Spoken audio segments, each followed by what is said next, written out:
오늘 밤 불을 끄기 전에 반드시 침대 밑을 확인해야 하는 이유를 알려줄게.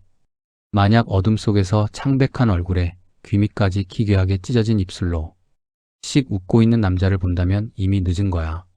그의 이름은 제프. 한때는 그저 평범하고 조용한 소년이었지. 하지만 끔찍한 괴롭힘이 그의 모든 것을 망가뜨렸어. 동네 불량배들에게 쫓기던 어느 날, 제프는 무자비한 폭행을 당하고 독한 표백제와 불길에 휩싸이게 돼. 의식을 잃고 병원에서 눈을 떴을 때 그의 얼굴을 감싸고 있던 붕대가 풀렸어. 거울 속에 비친 자신의 얼굴을 본 제프는 비명을 지르지 않았어. 오히려 미친 듯이 웃기 시작했지. 하얗게 타버린 피부, 핏기가 사라진 끔찍한 얼굴. 제프는 그 얼굴이 너무나도 마음에 든다며 기괴한 웃음을 멈추지 않았어. 그날 밤 집으로 돌아온 후 제프의 진짜 광기가 폭발했어. 화장실에서 칼을 집어든 제프는 스스로 자신의 입을 양쪽 귀 밑까지 길게 찢어버렸어. 영원히 웃는 얼굴을 간직하고 싶다면서 말이야. 피가 쏟아지는 거울을 보며 그는 중얼거렸어. 눈을 감으면 이 아름다운 얼굴을 볼 수가 없잖아. 그는 망설임 없이 불을 가져다 대어 자신의 두 눈꺼풀마저 완전히 태워버렸어. 이제 그는 평생 눈을 감을 수도 웃음을 멈출 수도 없는 완벽한 괴물이 된 거야. 가장 끔찍한 비극은 바로 그 직후에 일어났어.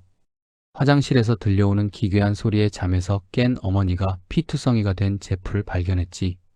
경악하며 뒷걸음질 치는 어머니를 향해 제프는 소름 끼치는 목소리로 물었어. 엄마, 나 예쁘지 않아? 그날 밤 제프의 부모님은 잔혹하게 살해당했어. 제프가 자신의 형마저 찌르기 직전 공포에 질린 형의 귓가에 남긴 마지막 한마디는 바로 이거였어. 이제 그만 잠들 시간이야. 그 끔찍한 사건 이후 제프는 연기처럼 사라졌지만 이야기는 여기서 끝이 아니야.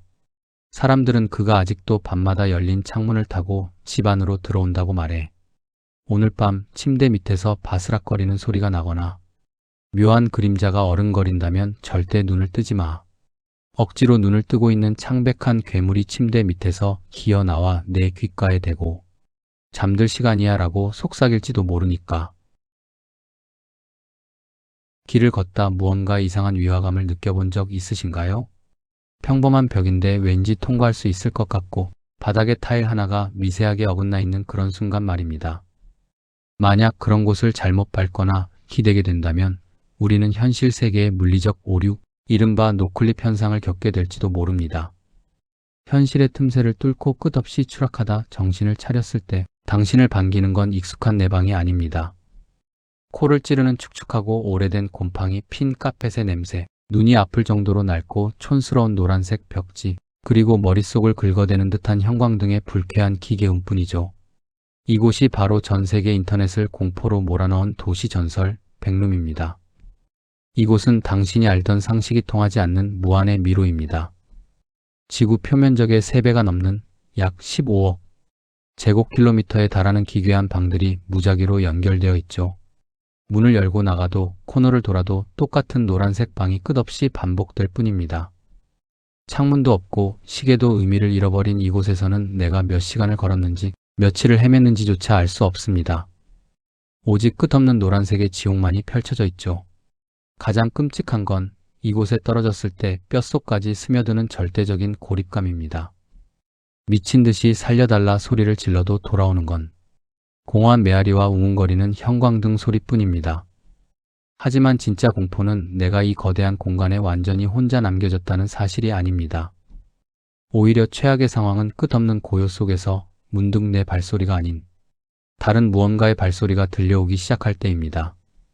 기괴하게 꺾인 그림자, 그리고 형광등 소리 사이로 희미하게 울려 퍼지는 정체불명의 괴성. 명심하세요. 만약 당신이 그 소리를 들었다면 그것도 당신의 존재를 눈치챘다는 뜻입니다. 백룸에는 공식적인 출구가 존재하지 않습니다. 운이 좋아 며칠을 헤매다 다른 구역으로 넘어간다 해도 그곳엔 이전보다 훨씬 더 기괴하고 위험한 절망이 기다리고 있을 뿐이죠. 영원한 굶주림과 목마름, 그리고 서서히 무너져 내리는 정신 속에서 당신은 그저 노란 벽지의 일부가 되어갈 뿐입니다. 지금 당장 당신의 주변을 한번 둘러보세요. 혹시 평소와 다르게 이질감이 느껴지는 벽이나 공간이 있나요? 조심하세요. 현실의 틈새는 언제나 우리 주변에 교묘하게 숨어 입을 벌리고 있으니까요.